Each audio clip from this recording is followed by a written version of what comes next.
Hey, what's going on guys? GumbleFan15 here, and today I'm going to be doing my quick little review of the Bandai Master Grade Tallgeese EW Special Coating version. It's always a mouthful to say. As you can see, very shiny kit. I like shiny kits, I like shiny things, I'm like a bird that way. So, of course, when I saw this, like, you know what, I need to have it. Never got a special coating kit before, they always look cool. So like, you know what, I'm going to give it a shot.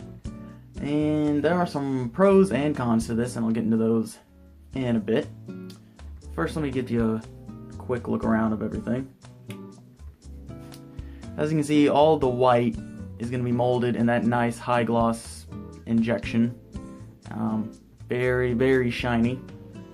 And there's also going to be a few color differences between this and the regular version.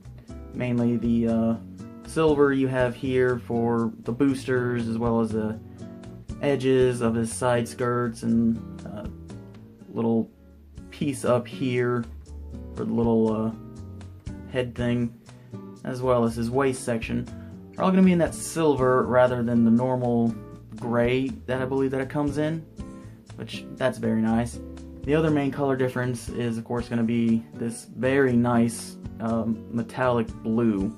That's going to be for its hands, parts of the feet, and the big shoulder joints, the little ball things underneath the shoulders, as well as the connectors for the shield and the Dober gun. Those are very nice.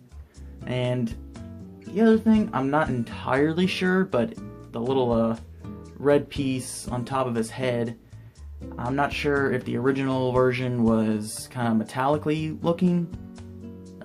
Based off reference pictures, I can't really tell, but it comes in a very nice metallic red.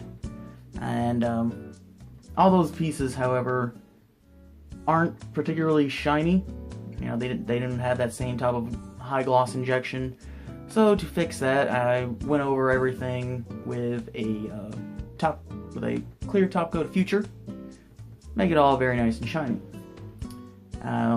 The other things that I've done for this, of course, applied decals all over it. Now, of course, it only comes with stickers and dry transfer decals. Didn't want to use those, so I ordered myself some nice water slides, and they came out pretty nice. For the most part, I followed the manual of where to place everything, but I kind of changed up my mind. I didn't put every little marking decal all over it. I usually do that, but for this I was like, you know what, if I put too much on there, it's going to take away from, you know, the shininess, so I just picked and choose. The main difference I did was really at the top of the shoulders. It came some nice bird decals, as well as a lot more of those lettering ones, so put those up there. The Dober gun there, I like how that came out after I put the top coat on it. That made it very shiny. The other thing I didn't do, I didn't put the yellow decals right here on the sides of its wings, just because I didn't like how it looked. The color of that decal looks so much different than the color of the, you know, the rest of the little yellow gold bits all over it. I was like, nah, it doesn't look good. Plus, I like how it's pure white, but you have those nice panel lines on the side of it. When it comes back around, you'll see. So I just left it alone. And the other thing I did, which I'll show when I get it all posed up, I did paint the thrusters in a nice silver, so it looks good that way. Let's get into the, well, you know, before I get into the negatives, I'll get into the positives real quick. Positives, looks great. I mean, if you like shiny stuff, like I said, this kit's gonna be for you. And I'm not gonna get into all the articulation of everything, because it's the exact same mold as the original, so of course it's gonna have all the same gimmicks. Now, since it's the exact same mold as the original, it's gonna have all the same drawbacks, but it's gonna have one more drawback, and let's take a look at that now. Okay, so you're probably wondering, this is a special coating kit, how did the nub marks look? Well, I can tell you, they are kind of horrible. You know, like I said, this is the exact same mold. It's just in a different, you know, kind of color scheme. Everywhere the nubs were in the original, they're gonna be here in this one. So, I'll show you where some of the worst ones are. Okay, so some of the worst ones you're gonna get, it's really gonna be around the legs. You're gonna have one major one right there, a couple on this little ankle skirt armor looking thing, as well as right here on the feet. That's gonna be horrible looking. And you know, I did clean up as best I could. You know, I just took my nippers, cut down as close to it as possible, and shaved off a little bit more, and that's what's left. So you're gonna have that. You know, same thing on the other side.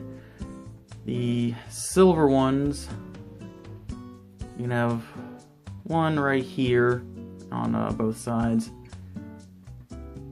Same thing on the back right there. You can see it. And worst ones are going to be on the boosters. You're going to have set here on either one, as well as, where is it? Yeah, right down there. And I think that might be it. Oh yeah. Nub marks there, both of them. More silver nubs right here and there. So I tried going over it with some, at least with the silver, I tried going over it with some chrome marker or some silver paint, and it didn't turn out that well. So that's one thing that you're just gonna have to deal with, because I mean, you want to get it and just strip all the paint off and repaint it. I mean, you can do that, but kind of defeats the purpose of the special coating part, don't you think? And up at the head, right here where the white meets the yellow, there's gonna be another little section of nub marks right there. And again, right there on the side here too. Not really that much nubs on the red part. I mean, you got one right there, but I don't know. When you put the gloss coat over it, kind of takes it down a bit. And as far as the blue goes, can't really see anything on the blue. So, bam. Oh yeah, the other normal drawback of this kit is this horrible waist unit. It just likes to slink back. So, but other than that, I mean, other than your normal drawbacks plus the addition of horrible nub marks, pretty much the same kit. It just looks cooler. And after messing with this thing for over an hour, no, I'm not kidding with that, finally got him all posed up. I did not like how the Dober gun thing is situated up there. I mean, it looks cool when it's just in a regular standing pose, but when you, I don't know, for me, trying to get that thing posed up was a pain in the ass. Let's try and recreate the poses that you see in the booklet, and it just doesn't work right. I mean, the peg on his hand is barely in that hole. I don't know. It's just kind of funky to me, but I mean, it finally worked. Like, there's another pose in the book where his arm is literally pointed straight out, and he is holding the gun, and I can't figure out how they managed to do that. So, I don't know. Maybe that's just my dumb ass, but in any case, I do like this pose. You know, you do have a wide range of movement, but I don't know, sometimes I just feel like it could have been engineered a bit better. But this is probably how I'm going to keep him posed up, because he does look pretty badass like this. Alright everybody, hope you enjoyed this video. Don't forget to subscribe for more content. Drop a like on this video if you enjoyed it. As always, there'll be a link in the description to my Facebook page, The New Type Builder. Make sure to go check that out. Alright, see you guys next time.